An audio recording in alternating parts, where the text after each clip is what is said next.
अरे संतरी, क्या बात है, आज तो कुछ ज्यादा ही परेशान लग रहे हो।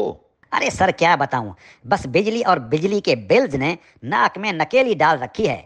घर का किराया दूं या बिजली का बिल जमा करवाऊं, इसलिए बहुत परेशान हूं सर। अरे जानबूझकर डाली गई है ये नकेली।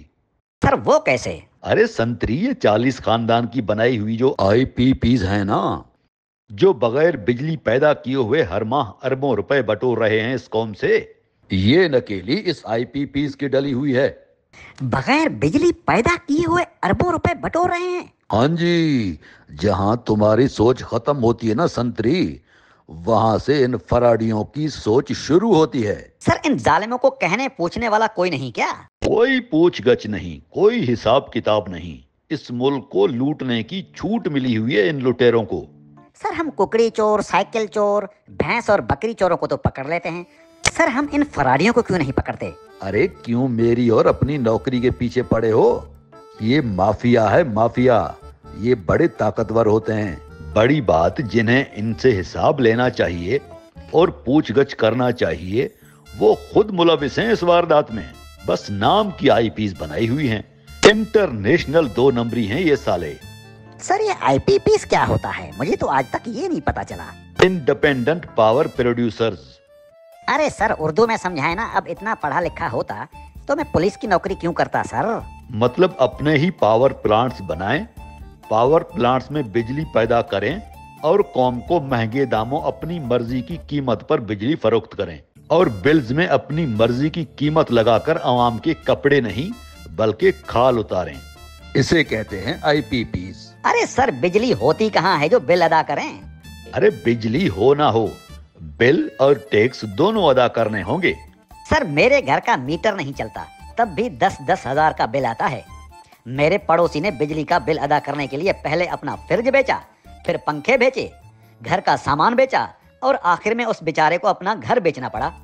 आजकल वो खाना बदोशों से भी बदतर जिंदगी गुजारने पर मजबूर है। यही तो। सर तो इन्हें 40 खानदान नहीं 40 चोर कहें ना। अरे चोर भी अच्छे हुआ करते हैं इन कमीनों से। इन पावर प्लांट्स में 1 यूनिट तक बिजली नहीं बन रही और अवाम के जेबों से रोजाना अरबों रुपए बटोर रहे हैं ये 40 चोर। अरे तुमने सुना नहीं मासी मरियम औरंगजेब क्या कह रही हैं? वो तो कह रही हैं अवाम की फटे तो फटे, बिजली का बिल और टैक्स हर हाल में अदा करना होगा।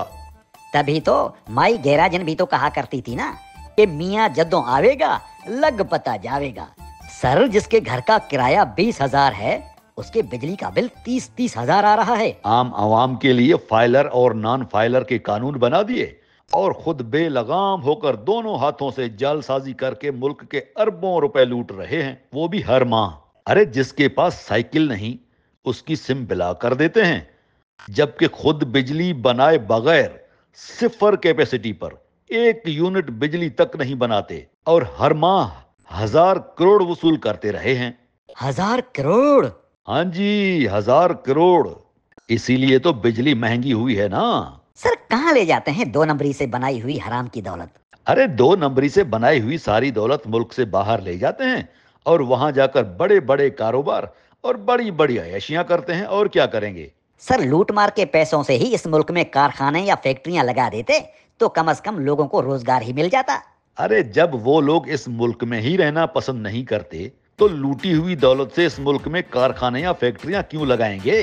देख लेना, जैसे ही इनकी हुकूमत जाएगी ना, एक एक होकर मुल्क से फरार होते जाएंगे।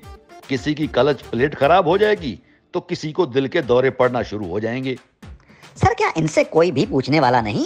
अरे इनसे अगर कोई पूछता है तो उसे गद्दारी का सर्टिफिकेट दे देते हैं या फिर पकड़कर जेल में बंद कर देते हैं। दुबई लीक्स का पता है ना किस किस के नाम आए हैं? ना फकत सियासतदान बल्कि जर्नेलों के नाम भी आए हैं। अरे बड़े बड़े पेटों वाले, बड़ी बड़ी मूछों वाले अंग्रेजों के दलाल टाइप गंदे और गलीज लोग, स्मगलर और दहशतगर्द टाइप लोग मनी लॉन्ड्रिंग और लूट मार में शामिल हैं, जो मुल्क और कौम से वफादारी के झूठे हलफ लेते रहे हैं, वो भी कुरान पाक पर हाथ रखकर। क्या हुआ? उन हरामजादों को पकड़ने के बजाय उल्टा उनके खिलाफ कार्रवाई हो रही है जिन्होंने दुबई लीक्स की या आईपीपीस का भंडा फोड़ा। इतनी गंदी तारीख बना दी है इस पाक वतन की इन लुटेरों, स्मगलरों और दलालों ने।